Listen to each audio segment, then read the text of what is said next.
संबंध कैसा हो? विश्वास से परिपूर्ण हो, अटूट हो, शिव पार्वती जैसा।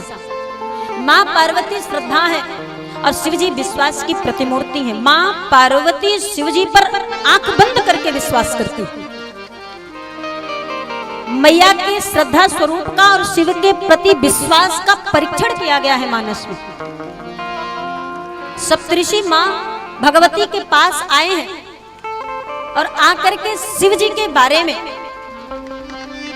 कहते हैं कि शिव जी तो कामदेव को भस्म कर दिए और पहले से ही जोगी जटिल अकाम नग्न अमंगल वेश। आप उनसे ही ब्याह क्यों करना चाहती जो नग्न अमंगल वेशधारी है, जो स्वयं अमंगल वेश धारण कर रहा है, नंग धिरंग रहने वाला है, अकामी है, जोगी है। उनसे ब्याह कर रही हैं और साथ में अब तो कामदेव को भी भस्म कर दिया है उन्होंने, तो उनसे प्रीति क्यों? श्रद्धा की प्रतिमूर्ति मां भगवती आंख बंद करके मुस्कुराते हुए शशांक शेखर का दर्शन करते हुए कहती हैं, मुनियों, संत महात्माओं, आपकी मति के अनुसार हमारे शिव में कमी होगी, हम मानते हैं। आपको लगता है कि शिव में कमियां हैं, किंतु ये दृष्टि आपकी है। हमारी दृष्टि में हमारे शिव में कोई कमी नहीं है। हमारी दृष्टि में हमारे शिव परिपूर्ण है, हमें जैसा चाहिए वैसे हैं। अर्थात आप कहते हैं कि वो नंग दिरंग रहते हैं, आप कहते हैं जोगी जटिल काम मन है,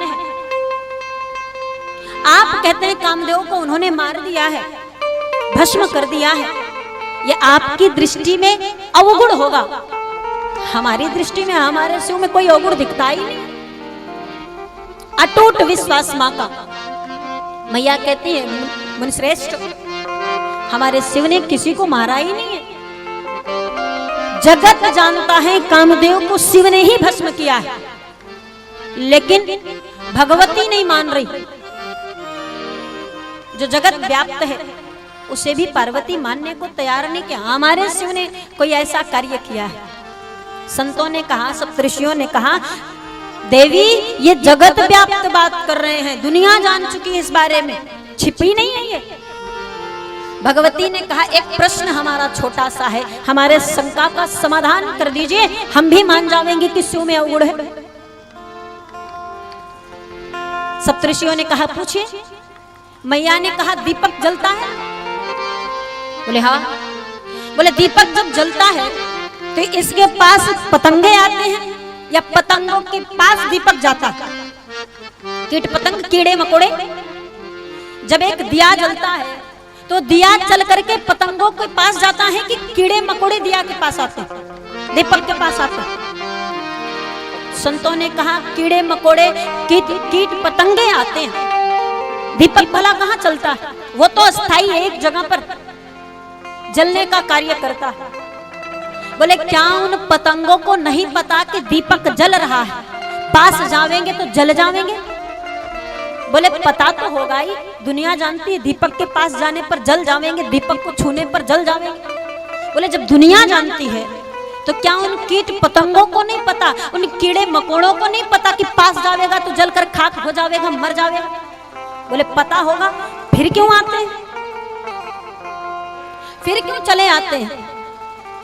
आने के पश्चात दीपक के सन्निकट आने के पश्चात अंत में जलकर राख हो जाते हैं ना। हाँ, तो अब एक बात हमें बता दीजिए, इसमें दीपक की गलती है, दीपक अपराधी है या पतंगे अपराधी है, कीड़े मकोड़े अपराधी है? गलती किसकी? संतों ने कहा, भाई दीपक की क्या गलती, वो तो अस्थाई एक जगह पर जलने का कार्य था, जल रहा था, उसके पास तो कीट पतंग आए हैं तो जल करके वो मरे हैं। आने की गलती की, दुनिया जानती है दीपक के पास जाने पर जल जाएंगे, पतंगों को भी पता है, फिर भी जाते हैं, आसक्ति के कारण, आकर्षण के कारण। जब गए जलकर मर गए, पता होते हुए कि जलकर मर जाएंगे, फिर भी उसके सन्निकट गए।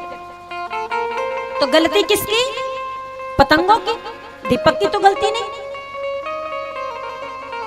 देवी कहना क्या चाहती, बस यही बात कहना चाहती हूं कि जब कामदेव भस्म हुए शिव जी के त्रिनेत्र के प्रकोप से, तो शिव जी कहां थे? बोले कैलाश पर। शिव जी का स्थान कहां है? बोले कैलाश पर। अस्थाई थे? अस्थाई थे। ब्रह्म अस्थाई होता है, ये चलित नहीं होता महाराज, इधर उधर जाता नहीं। एक स्थायित्व तो ब्रह्म में होता है, वो अपने स्थान पर निश्चित बैठा रहता, निश्चिंत होकर। बोले शिव जी जब कामदेव को भस्म किए तो कहां थे? कैलाश पर। कैलाश घर किसका है? शिव का। और कामदेव का घर क्या कैलाश है? बोले नहीं। बोले शिव जी चलकर गए थे कामदेव को भस्म करने? बोले नहीं। कामदेव आया था कैलाश? बिल्कुल। और अभी अभी आपने कहा जोगी जटिल अकाम मन। अकाम का मतलब जिससे काम दूर दूर तक न दिखता, अकामी हो। ये दुनिया जानती है हमारे शिव के बारे में कि हमारे शिव अकामी है ना?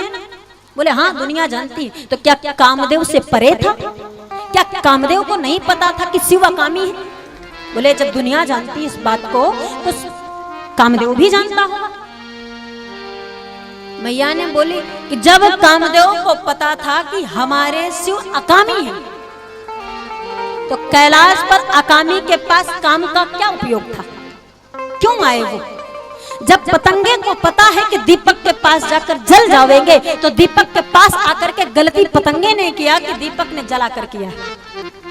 अकामी के पास काम जावेगा तो काम जलकर राख हो जाएगा। इसमें उस व्यक्ति का या शिव का, हमारे शिव का दोष नहीं। कामदेव को पता था तो कैलाश क्यों गए? क्या कारण था कैलाश जाने का? मैं कैसे मान लूं कि हमारे शिव अपराधी हैं? मैं कैसे मान लूं कि हमारे शिव में अवगुण भरा है? हमारे शिव जैसा तो कोई है ही नहीं। मां के विश्वास को डगमगाने के लिए सप्तऋषियों ने इन शब्दों का प्रयोग किया, किंतु धैर्य धारण करके श्रद्धा के साथ मां ने अपने विश्वास को कायम रखा, अडिग रहे। कोई भी परिवर्तन मां के हृदय पर, मां के अंतरात्मा पर नहीं आया सप्तऋषियों के शब्दों को सुनने के बाद। आज जैसे नहीं है महाराज। आज लोगों के पास जाइए, कितना भी प्रिय क्यों ना हो कोई, थोड़ा सा उसके बारे में विरोधाभास प्रकट कर दीजिए, अनायास सशंकित हो जाएगा व्यक्ति। क्या वो कह रहा था तो उसमें सत्यता भी है? अगर कोई कह रहा है तो कुछ तो सत्य होगा ही। ऐसे कैसे किसी के बारे में कोई बोल सकता? शिव के बारे में सप्तऋषि बोले तो पार्वती जी इस भाव को नहीं प्रकट कर रही। पार्वती जी नहीं मानी इस बात को कि अगर सप्तऋषि कह रहे हैं तो कुछ तो सही होगा। पार्वती ने सीधा विरोध किया, ना, कामदेव में गलती है, शिव में नहीं, क्योंकि उन्हें अटूट विश्वास था अपने शिव पर, उन्हें अटूट प्रेम था, श्रद्धा था अपने शिव पर। वो एक बात नहीं मानी और अपनी साधना में लगी रही, अपनी पूजा में लगी रही।